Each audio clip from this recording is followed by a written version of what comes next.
नमस्कार प्रेक्षकांनो, आपल्या सगळ्यांची आवडती मालिका तू ही रे माझा मितवामध्ये आता अंजलीला होळीसाठी घरी बोलवायचं असतं. यासाठी ईश्वरी एक जबरदस्त आयडिया करणार आहे आणि ईश्वरीमुळे अंजली आणि अर्णव पुन्हा एकदा एकत्र येणार आहेत. आता अंजली घरी परत येणार आहे आणि अर्णवशी बोलायला सुद्धा सुरू करणार आहे. तर नेमकं हे कसं घडणार आहे तेच आपण या व्हिडिओमध्ये पाहणार आहोत. तर प्रेक्षकांनो, आजच्या भागामध्ये असं दाखवलं आहे की ईश्वरीला हॉस्पिटलमध्ये पाहण्यासाठी अंजली आलेली असते आणि अंजलीला हॉस्पिटलमध्ये पाहून ईश्वरी आणि अर्णव खूपच खुश झालेले असतात. आता अंजली दबकतच येऊन ईश्वरी जवळ बसते. आता हा राकेश सुद्धा पाठीमागून आलेला असतो. त्याला पाहून पुन्हा ईश्वरी अर्णवला खूपच राग आलेला असतो. पण आता अंजली इथे ईश्वरीशी काहीतरी बोलायला सुरू करणार इतक्यातच या राकेशला रियाचा फोन येतो. आता हा राकेश अंजलीला म्हणत असतो, अंजली तू यांच्याशी बोलून घे, तोपर्यंत मला एक महत्वाचा फोन आला आहे, मी त्याच्यावर बोलून घेतो असं म्हणतो आणि तो हॉस्पिटलच्या बाहेर येतो. आता रियाचा फोन उचलतो. तो त्यावेळेला रिया याला खूपच ओरडत असते की तू मला फसवत आहेस. त्यावेळेला राकेश म्हणतो, अगं तू काय माझ्यावर सारखी संशय घेतेस, मी नाही तुला फसवत, माझंही तुझ्यावर खूप प्रेम आहे. त्यावेळेला रिया म्हणत असते, तू रात्री माझ्याकडे येतोस, पैसे घेतोस आणि सकाळी निघून जातोस, ते परत येतच नाहीस आणि मेसेज सुद्धा एखादा करत नाहीस. त्यावेळेला राकेश म्हणत असतो, अगं मी खूपच घाईत होतो, माझ्या बहिणीला घेऊन मी हॉस्पिटलला आलो होतो, म्हणूनच त्या घाईमध्ये तुला मेसेज किंवा फोन करणं मला झालं नाही.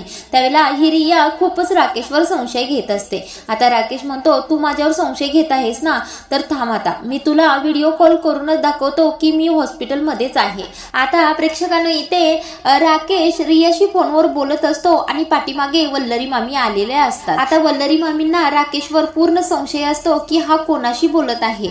आता व्हिडिओ कॉल केल्यानंतर व्हिडिओ कॉलवर रिया आहे हे वल्लरी मामी पाहतात आणि राकेश आणि रियाचं बोलणं व्यवस्थित ऐकायला सुरू करतात. आता रिया तिकडून पाहते तर राकेश खरंच हॉस्पिटलमध्ये असतो. त्यानंतर आता साधा कॉल करते आणि राकेशला म्हणत असते, सॉरी मी तुझ्यावर उगीच संशय घेतला, तू असं अडचणीत आहेस हे मला माहीतच नाही. त्यावेळेला राकेश म्हणतो, मी तुझ्याकडे लगेच येतोय, तू असं सतत संशय घेत जाऊ नकोस. त्यावेळेला आता रिया राकेशला म्हणत असते, तू मला हॉटेलला भेटायला ये. आता हॉटेलला भेटायला ये हे वल्लरी मामीने ऐकलेलं. राकेश इथे रियाला विचारत असतो, आपण कोणत्या हॉस्पिटलला भेटायचं. त्यावेळेला ती रिया व्यवस्थित पत्ता सांगते आणि राकेश सुद्धा तो पत्ता पुन्हा तिला विचारतो. तेच आता वल्लरी मामींनी पत्ता ऐकलेला असतो. आता वल्लरी मामी स्वतःच्या मनातच म्हणत असतात, जावई बापूंचं नेमकं काय चाललं आहे हे मला पाहावंच लागेल आणि त्याच हेतूने वल्लरी मामी आता या राकेशचा पाठलाग करणार आहेत. आता इकडे अंजली ईश्वरीला म्हणत असते, ईश्वरी तू कशी आहेस ग. त्यावेळेला ईश्वरी म्हणते, ताई मी खूपच छान आहे आणि दवापेक्षा आपल्या माणसांची दुवाच खूप कामी येते. तुम्ही मला पाहायला आलात, मला खूपच बरं वाटलं. त्यावेळेला आता अर्णव मात्र अंजलीशी बोलत नसतो. आता अंजली तिरक्या नजरेने अर्णवकडे पाहतच ईश्वरीला म्हणत असते, मी तुला पाहायला आले कारण मला राहवलं नाही, याचा अर्थ तुम्ही वेगळा काढू नका, मी तुमच्याशी पुन्हा एक होणार आहे असं अजिबात मनात धरू नका. तेवढ्यातच हा राकेश तिथे आलेला असतो. आता राकेश म्हणतो, अंजली तुझं बोलून झालं असेल तर आपण निघायचं काय. अंजली म्हणते, हो हो आपण निघूया, मी आता ईश्वरीला पाहिलं आहे असं म्हणून आता हे दोघे हॉस्पिटलच्या बाहेर पडतात. आता अंजली राकेशला म्हणत असते, काय ईश्वरीची हालत झाली ना, कोणी तिच्यावर हल्ला केला काय माहीत, मला तिच्याकडे पाहवत सुद्धा नव्हतं. आता राकेश म्हणतो, हो ना तुला त्रास होतोय ना, म्हणूनच मी तुला हॉस्पिटलला घेऊन येणार नव्हतो. त्यावेळेला अंजली म्हणते, अहो ठीक आहे हो. त्यावेळेला आता राकेश म्हणतो, अंजली तू घरी जातेस का, मला एक महत्वाचं काम आहे, मला इथूनच तिकडे जावं लागेल. त्यावेळेला अंजली म्हणत असते, हो तुम्ही जा ना, तुम्ही जा नक्की. आता हा राकेश धावतच त्या रियाकडे जातो. आता राकेश धावत जात आहे पाहून वल्लरी मामी लगेच रिक्षा करतात आणि राकेशच्या पाठीमागे जातात. त्यावेळेला आता राकेश हॉटेलवर पोहोचतो. त्यावेळेला रिया तिथे आलेली असते. आता रिया येते आणि पटकन राकेशच्या गळ्यातच पडते. हे पाहून वल्लरी मामींना धक्काच बसतो. आता त्या म्हणत असतात, जावई बापूंचं नेमकं हे काय चाललं आहे. आता हे दोघे एकमेकांना मिठी मारत आहेत पाहून वल्लरी मामी या दोघांचं व्हिडिओ करायला सुरू करतात आणि त्या स्वतःच्या मनात म्हणत असतात जावई बापूंना त्रास देण्यासाठी या दोघांचा व्हिडिओ करणं खूपच गरजेचं आहे. आता या दोघांना हसताना बोलताना मिठी मारताना सगळा व्हिडिओ वल्लरी मामी करतात. आता हा राकेश आणि रिया हॉटेलमध्ये निघून जातात, रूम बुक करतात आणि रूम मध्ये निघून जातात. आता वल्लरी मामी सुद्धा या दोघांच्या पाठीमागे आलेल्या असतात. आता पाठीमागे आल्यानंतर तिथेच त्या माणसाला मॅनेजरला विचारत असतात ही दोघं कोण आहेत बरं. त्यावेळेला तो माणूस सांगायला तयार नसतो. आता वल्लरी मामी नेहमीप्रमाणे पैशाचा खेळ सुरू करतात आणि त्या माणसाला पैसे देऊन रियाचं नाव वगैरे विचारून घेतात. राकेश आणि रिया नेहमीच तिथे हॉटेलवर येत असतात हे वल्लरी मामींना कळालेलं असतं. आता इकडे ईश्वरीला डिस्चार्ज मिळालेला असतो आणि अर्णव तिला घरी घेऊन जात असतो. आता ईश्वरीला मात्र घरी जाण्याची खूपच घाई असते. आता अर्णव म्हणत असतो अगं तू पेशंट आहेस, थोडीशी हळू चाल आणि कमी बोल. त्यावेळेला ईश्वरी म्हणतात सर मी चांगली व्हावी वाटत असेल तर सतत मला असं पेशंट पेशंट म्हणू नका किंवा मी आजारी आहे असं म्हणू नका. आज तर होळी आहे ना, मला तर होळी खेळायची आहे. त्यावेळेला अर्णव म्हणतो तुझा मेंदू कधी मोठा होणार आहे बरं, तू कधी मोठी होणार आहेस, थांब तुला मेंदूची ट्रीटमेंट सुरू करूया. त्यावेळेला आता ईश्वरी म्हणते सर तुम्ही असं वागू नका माझ्याशी, मी मोठीच आहे आणि मला आज होळी खेळायची आहे म्हटल्यावर खेळायची आहे. त्यावेळेला अर्णव म्हणतो बरं ठीक आहे आपण पहिल्यांदा घरी तर जाऊया. त्यावेळेला आता ईश्वरी आणि अर्णव घरी जातात. आता इकडे राकेश आणि रियाचे चाळे चांगलेच रूम मध्ये सुरू झालेले असतात. आता ही रिया तर चांगली रोमॅन्टिक मूड मध्येच असते. आता राकेशच्या गळ्यात पडल्यानंतरच म्हणत असते मी चेंज करून येते. तेवढ्यातच आता हा राकेश रिया चेंज करायला गेल्यानंतर दारावर कोणीतरी थाप मारतं. आता कोण आहे पाहण्यासाठी राकेश दार उघडतो तर वल्लरी मामी असतात. आता वल्लरी मामींना पाहून राकेशला खूपच मोठा धक्का बसलेला असतो आणि तो म्हणतो तुम्ही मामी इथे काय करत आहात बरं. त्यावेळेला आता मामी म्हणतात अहो मी तुम्हाला हा प्रश्न विचारायला पाहिजे, तुम्ही इथे हॉटेलमध्ये रूम मध्ये काय करत आहात बरं आणि ती मुलगी कोण आहे. त्यावेळेला राकेश म्हणतो तुम्हाला नसत्या चौकशा कशाला पाहिजेत बरं, चला तुम्ही इथून बाहेर चला, आपण बाहेर जाऊन बोलूया. आता हा राकेश वल्लरी मामींना घेऊन बाहेर हॉटेलच्या बाहेर निघून येतो. त्यावेळेला आता वल्लरी मामी राकेशला धमकी घालण्याचा प्रयत्न करत असतात की तुमचे हे सगळे चाळे जर अंजलीला कळाले तर तिला किती वाईट वाटेल, ती किती प्रेम करते तुमच्यावर आणि किती विश्वास ठेवते आणि तिचाच विश्वासघात तुम्ही करत आहात का. त्यावेळेला राकेश म्हणत असतो मामी उगीच तुम्ही माझा पाठलाग करत माझी चौकशी करत जाऊ नका, कारण यामुळे तुम्हीच अडचणीत याल. त्यावेळेला आता मामी चिडतात आणि म्हणतात मी नाही, आता तुम्हाला मी अडचणीत आणणार आहे, कारण माझ्याकडे अंजलीला दाखवण्यासाठी तुमच्या दोघांना एकत्र पाहण्याचा व्हिडिओ आहे. त्यावेळेला राकेश म्हणतो व्हिडिओ कसला व्हिडिओ. त्यावेळेला आता वल्लरी मामी त्या दोघांचा मिठी मारतानाचा व्हिडिओ केलेला असतो तो दाखवतात. आता तो पाहून राकेश हसायलाच लागतो. आता मामी म्हणतात जावई बापू हसायला काय झालं आहे, हा व्हिडिओ जर मी अंजलीला किंवा घरच्यांना दाखवला तर तुमचं काय होईल याचा विचार करा.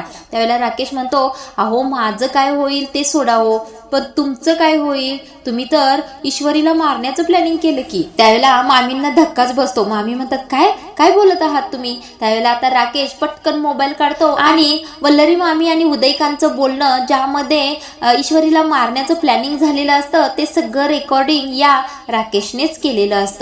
आणि ज्यावेळेला हॉस्पिटलमध्ये वल्लरी मामी ईश्वरीला मारण्यासाठी विषारी इंजेक्शन देत असतात ते सुद्धा व्हिडिओ राकेशने केलेला असतो. आता हे दोन्ही व्हिडिओ वल्लरी मामींना राकेश दाखवताच वल्लरी मामींच्या पायाखालची जमीनच सरकते. वल्लरी मामी रागाने राकेशचा मोबाईल घेऊन फेकून देण्याचा प्रयत्न करत असतात. तेवढ्यातच राकेश ओरडतो अहो मामी काय करताय, माझा मोबाईल फोडणार आहात का तुम्ही, आणि तुम्हाला काय वाटतंय एवढं महत्वाचे व्हिडिओ मी फक्त मोबाईलमध्येच ठेवले असतील. तर नाही, अजिबात मी तुमच्यासारखा वेडाच नाहीये. आता राकेश मामींच्या हातातील मोबाईल हिसकावून घेतच म्हणत असतो पहिल्यांदा तो माझा आणि रियाचा व्हिडिओ केला आहे ना तो डिलीट मारायचा, नाहीतर तुमचं पितळ मी उघडं पाडणार.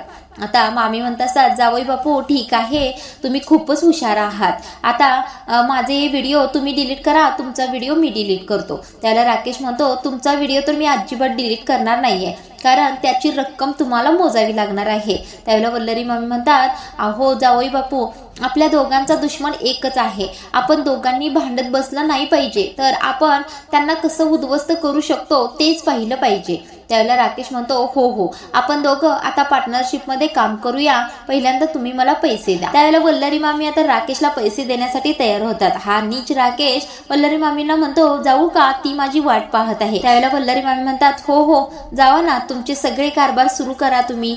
आता राकेश तेथून रियाकडे निघून जातो. इकडे आता ईश्वरी आणि अर्णव घरी आलेले असतात. ईश्वरीला गाडीतून उघडण्यासाठी अर्णव दरवाजा उघडतो. त्यावेळेला ईश्वरी म्हणत असते, सर काय करताय तुम्ही, माझं मी दरवाजा उघडतो ना. त्यावेळेला आता अर्णव म्हणतो, अगं तू काय दोन तोंडाने बोलतेस ना, जर मी दरवाजा उघडला नसता तर म्हणली असतीस भलाई का जमानाही नाही रहा, माझा हात दुखतोय तरी मला कुणी दरवाजा उघडून दिला नाही.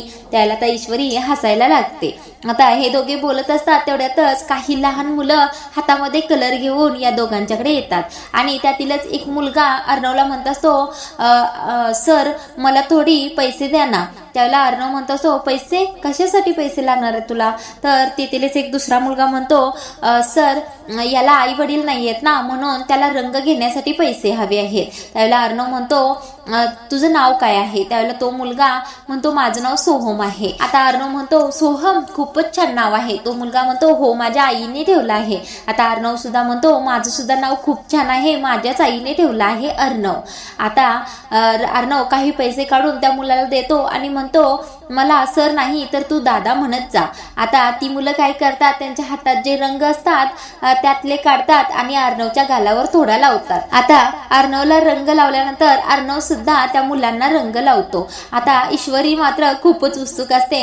त्या मुलांना म्हणत असते, अरे त्यांना काय रंग लावताय, मला पण लावा ना. त्यावेळेला तेथीलच एक मुलगी म्हणते, आम्ही नाही रंग लावणार, तर नवऱ्याने पहिल्यांदा बायकोला रंग लावायचा असतो. त्यावेळेला आता अर्णव सुद्धा ईश्वरीच्या गालाला रंग लावतो. आता इथे न कळत दोघांची होळी साजरी झालेली असते. आता ईश्वरी घरात गेल्यानंतर आजी मामा वल्लरी मामी छान तिचं औक्षण करतात आणि तिचं घरामध्ये स्वागत करतात.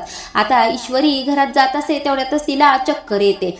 चक्कर आलेली पाहून आजी घाबरतात. म्हणतात, ईश्वरी तुझी तब्येत बरी नाहीये का, तुला खूपच अशक्तपणा आला आहे ग. आता आजी म्हणत असतात, चिंटू तू ईश्वरीला रूम मध्ये घेऊन जा, तिला विश्रांतीची गरज आहे. त्यावेळेला आता अर्णव कधी नाही ते ईश्वरीला उचलून घेऊनच रूम मध्ये जातो. आता ईश्वरी म्हणत असते, अहो सर उचलून का घेतलं, मी जाते ना. त्यावेळेला अर्णव म्हणत असतो, तुला खूप अशक्तपणा आहे, तुला त्या पायऱ्या चढू वाटणार नाहीत. आता उचलून घेतल्यानंतर मामा आणि आकाश मात्र टाळ्या वाजवतच हसायला लागलेले असतात. आता अर्णव ईश्वरीला उचलून घेऊनच रूम मध्ये येतो. ईश्वरी ज्यावेळेला दार उघडून आत येत असते त्यावेळेला पाहते तर काय, रूम खूपच छान सजवलेली असते. फुलांचा सडा टाकलेला असतो आणि वेलकम बॅक नावाची एक टेडी सुद्धा ठेवलेली असते. आता ते सगळं पाहून ईश्वरी खूपच खुश झालेली असते आणि अर्णवला म्हणत असते, सर हे सगळं कोणी केलं बरं. त्यावेळेला अर्णव म्हणतो, केलं कोणीतरी एका माणसाने येऊन. त्याला ईश्वरी म्हणते, सर मला माहित आहे हे तुम्ही माझ्यासाठी केलं आहे ना. त्यावेळेला अर्णव शांतच बसतो. आता ईश्वरी अर्णवला थँक्यू म्हणत असते. आता अर्णव ईश्वरीला विचारत असतो, सतत काय थँक्यू म्हणत असतेस ग, मला न सांगता कुठे गेलीस बरं, म्हणूनच ही सगळी वेळ तुझ्यावर आली, तुला कुणाचा फोन आला होता हे सांगितलं नाहीस तू. त्यावेळेला ईश्वरी म्हणते, सर मला त्या धुमाळचा फोन आला होता. आता अर्णव त्या धुमाळवर इतका चिडलेला असतो की तो म्हणत असतो, या धुमाळला तर मी सोडणार नाही, त्याने तुला ठार मारण्याचा प्रयत्न केला आहे. आता अर्णव या धुमाळला काही सोडणार नाही हे नक्की. आता इकडे आजी ईश्वरीला म्हणत असतात, होळी आली आहे आणि ज्या दिवशी होळी पेटवली जाते त्या दिवशी गर्भवती स्त्रियांना खूपच जपावं लागतं, नाहीतर त्यांच्या बाळाला आणि त्यांना धोका निर्माण होऊ शकतो. आता ईश्वरी आजींना म्हणत असते, आजी तुम्ही अजिबात काळजी करू नका, मी अशी काहीतरी आयडिया करणार आहे की त्यामुळे अंजलीताई पटकन आपल्या घरी परत येतील. आता अर्णव म्हणतो, तू असं काय करणार आहेस बरं. त्यावेळेला आता ईश्वरी म्हणते, तुम्हाला लवकरच कळेल मी काय करणार आहे. तर प्रेक्षकांनो, पुढील भागामध्ये ईश्वरी नेमकी काय आयडिया करणार आहे आणि अंजलीला घरी बोलवणार आहे तेच पाहणं खूपच रंजक ठरणार आहे. असेच व्हिडिओ रोज पाहण्यासाठी आपल्या चॅनलला सबस्क्राईब करून ठेवा.